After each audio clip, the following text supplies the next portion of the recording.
everyone, I'm back on KORRACAST this week, but this time it's just me, no one else. You're not supposed to be here, we're making cookies. Where do you get off?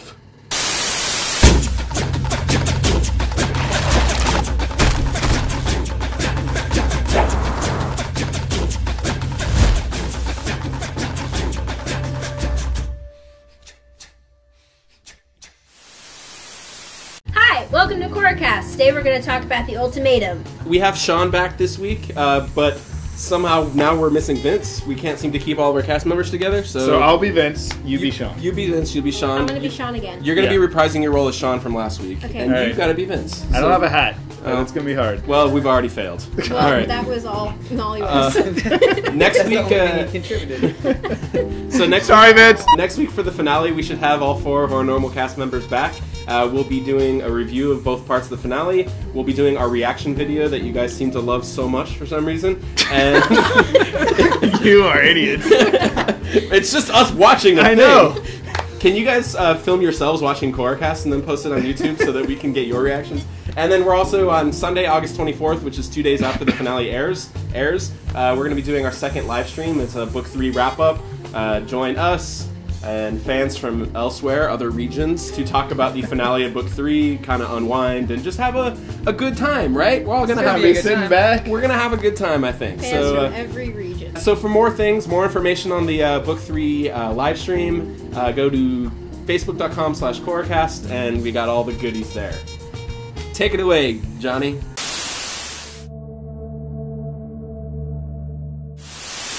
I really like the opening of this episode, the first part of it, because it was Zahir basically getting to see all the chaos that he wanted to create come into existence. He just kind of did one little thing, just took out the Earth Queen, and all of a sudden the society falls into chaos. Yeah, and society was ready for it. Even the guard who was standing guard was just like, let me tell you where the good treasure is. Like, people were ready to revolt. And what a cheerful revolt it was. I know. Everyone held hands and looted together. Yeah, kept it lighthearted still somehow. The show's really good at doing that. Yeah, I think also just like comes to here as much as like he's all about just tearing down the system. I still think we all agree, we don't really think he's sinister, right? And I think if they showed like people dying and people murdering people in the streets, like then we would kind of second guess our opinion of Zahir's plan, right? But if they just thought, oh look, well, you know, it was a corrupt system anyway, and they're all having fun, then it's okay. I still don't think that Zahir is out for evil. Right? I mean, maybe we would second guess his plans, but it seems like we like to talk a lot about the terrible things that him and his crew does, and then immediately say how much we support. But we wanted to succeed. You know. No, but I get what you mean. This whole season has supported that. Like at one point, at one point he was good. At one point he was in the White Lotus. At one point he had his ideals, and it was just, okay, I can't believe that anymore. I gotta believe this. Yeah, but again, like the White Lotus, I think that they're just as, ruthless, for lack of a better term. They're willing to go to whatever measures are necessary to execute their goals. And they are too. Yeah, we haven't really seen that, but I do believe that. But let's move on. What else happened in the next part of the plan, or next part of the episode was the plan. The middle part was the plan, and nothing happened at all worth of merit or mentioning whatsoever. So let's go ahead and despite what any cameraman might say. As soon as she saw Iroh, I completely forgot that her plan was to go talk to Zahir and distract him. Yeah, exactly. And that, I guess, is a testament to how kind of not slapped together, but how a little just all over the place the middle act of the episode was. When I thought about Cora in this episode, I want her to finally be the Avatar that is executing the plan. She's determined, and she now knows how to execute what plan there is. Like, Aang, I can see him. He's, as much as he kind of needed guidance, and sure, she's always going to need that. Right. But I kind of want her to take charge and I mean, I feel like it's coming to her decision point, and so there's these moments of her seeking guidance, which I completely understand and I think are necessary for these characters and storytelling stories. But I felt like the thing that kind of set in this episode just didn't feel important enough. Like, I need guidance on whether I should turn myself in or sit. I felt it should have been paint a bigger picture in terms of what our general conflict is. I need guidance as to how do I deal with this idea of this Red Lotus trying to change the world? I mean, that's ultimately what she's seeking guidance on. Anyway, just say that. That's because in the end it was just kind of murky and a little disjointed, and wasn't as attached to that part. Right, of the and episode. that's, I mean, she is a little short-sighted as a person. She always looks what's right in front of her rather than looking at the big picture. You were saying that you want to see her be a little bit more decisive, and I kind of feel like this maybe is going to be the last opportunity, story-wise, in this whole series that we're going to be able to see her as an indecisive teenager. And one of the great things is that she is a teenager. This is the time in everybody's life where you really are trying to figure out who you are, but this leads us kind of into our next talking point, the big talking point, the battle at the Northern Air Temple and Tenzin. I mean, this could be the time we could see Tenzin bite the dust soon. Yeah. We don't know what happened at the end of this episode, but from a story standpoint, this is the point. We're almost at the final chapter of our big story. It would make sense for them to remove her mentor character. I mean, as much as none of us want Tenzin to die, hypothetically, I think we're all in agreement that Tenzin should live because he's cool. But story-wise... Oh no, that guy's a jerk, eh? You're right, let's kill him. Story-wise, I think that Cora would do a lot of growing if her mentor were gone. The show has proven that they're okay with killing characters. True, and let's talk about the showdown. Let's talk about the showdown. I liked when Cora was trying to warn Tenzin, and I liked the drama that happened immediately when she was way too late. They're already there, the fight's gonna happen, Cora can't really help, and so it was left to everybody's own devices. It was Tenzin, Kaya, and Boomy, and it was them against the bad guys. Everybody was pairing off. There was the good waterbender versus the bad waterbender. There was the bad air, good air. Everybody was paired, and it was such an interesting battle. Yeah, I like that you mentioned the setup to that scene, because we kind of experienced that moment the way that Cora does. Because she's like, Tenzin, why are you not answering me? And she's not saying anything, and we don't know why, but we know why, because we know that, oh, dang it, they just showed up. Too late. Yeah, and it was there was a lot of tension in that scene, I think. Finally get to see Tenzin unleash and totally kick butt, and it's awesome. The only reason I think he was even, eventually defeated is that it took 4 guys to take him down. Yeah, he totally benders. got punked. He was totally standing.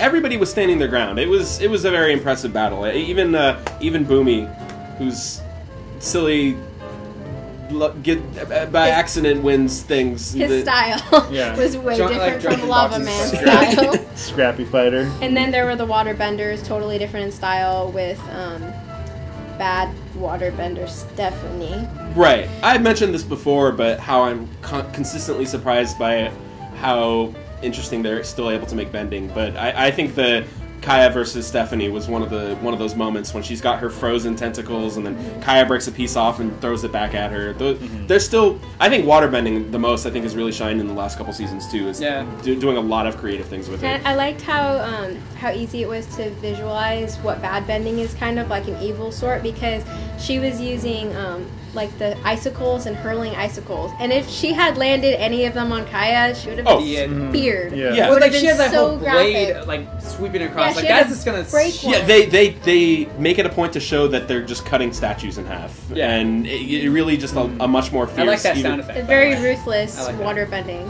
Right, whereas the good guys is usually about disabling and the fluid movements, and it's all very artistic and beautiful. Yeah, and it's like I'm hurling icicles. The at your bad face. guys are trying to kill them dead. Kill them right dead. Kill them dead. Well, you talked about Boomy and Kai, and I think this kind of is a small kind of element of the change thing that we've been having the whole season, and everyone keeps saying. But anyways, as when the line that she said, she's like, Boomy, or we're gonna die. You're like, well, we're gonna die if we stay here. We have to let go. And I think that's actually a really cool line. Again, there's these little nuggets of lines that are really representational of the season, like when Cora a couple episodes ago, I think I'm on the wrong side, those types of things, right? Anyways, them falling, they're going to get hurt, but in the end, they're safe. They're going to have to go through a little bit of pain to get to something better, right? And it goes back to the grandma not wanting to leave Ba Sing Se, and they're like, look, you're going to die, you dummy. Come with us. You're not going to like it. She was just going to sit in a burning house. This is really how much you hate change? And like, look, and as soon as she was in the airship, she's like, oh, this place is nice. And how it kind of speaks to the, humanity of our repulsion to change. But if we actually kind of go through with it, hey, maybe it's not so bad. And I think that, again, goes to the Red Lotus plan. Like, look, the world isn't working as how it is. There's problems, and if you keep going down this path, it's gonna be bad. Right. So might not gonna like it. You're probably gonna hate our methods, but at the end, you're gonna like where you're at. And that's where I think when Tenzin's kind of in that last kind of showdown and he goes, to my dying breath, as much as I don't want to see him die, I think that might kind of be his fatal flaw. He's not willing to change. Right. And I think that's ultimately what I want to see out of Cora, is how she's able to deal with that. And as a character, she conquered air before, she conquered spirits. How is she going to conquer change? I think that you really hit on something, even in just the grandma scene. Yeah. As much as it's kind of supposed to be a funny scene, but really just you think about day-to-day life or just society or politics or just, you know, people would rather sit in a burning house than face what they don't know is going to happen. Totally. We know what's going to happen if this house keeps burning. We're gonna burn down with it. But at least we know. It's comforting to know that. At least we know what's going to happen. Whereas if we do something else that we haven't done for the last 100 years, like, we don't know what that's going to be. Whether it's good or bad, we're afraid to take that risk. And it's interesting because we keep rooting kind of for Zahir and thinking like their group isn't all bad and their ideals, I mean, they're extreme, but they have good intentions. They want the world to have the natural order, which is disorder. And so their political ideals of we shouldn't have any politics, and it's a scary thought, but at the same time we've seen in Republic City the corruption, and we've seen like the Earth Queen was terribly corrupt and keeping the airbenders underground. So it kind of brings the question, if we change with Zahir, is it going to be worse? Right. I mean, we have spent a lot of time talking about how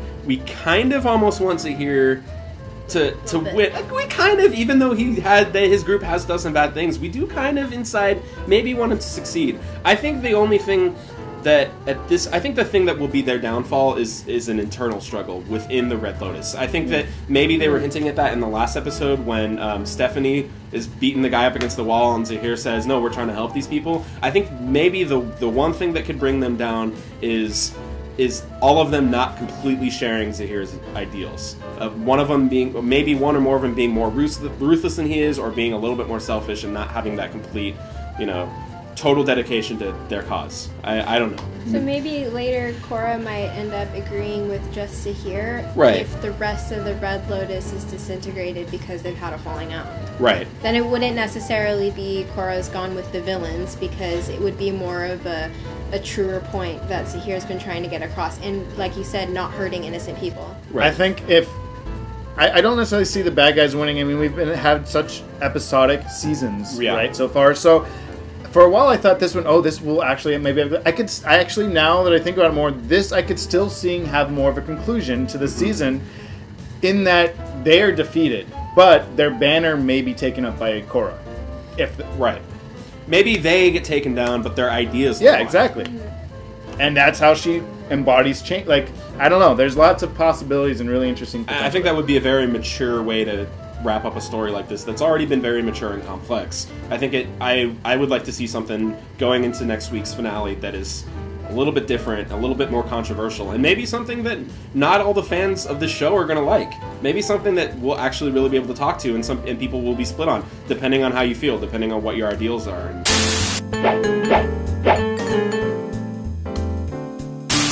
So, now that we have seen someone die on screen in this season, I'm talking about the Earth Queen, since the jury's still out on Tenzin, but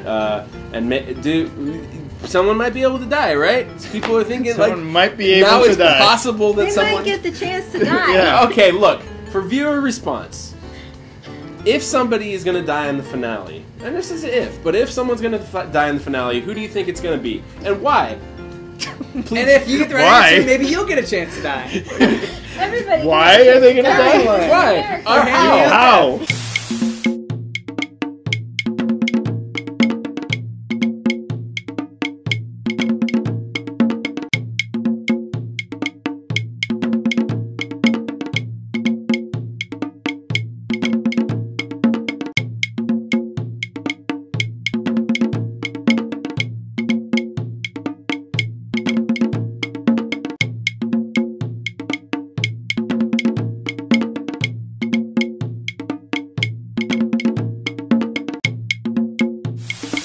Ryan has already expressed his being a murderer and strangulation being his.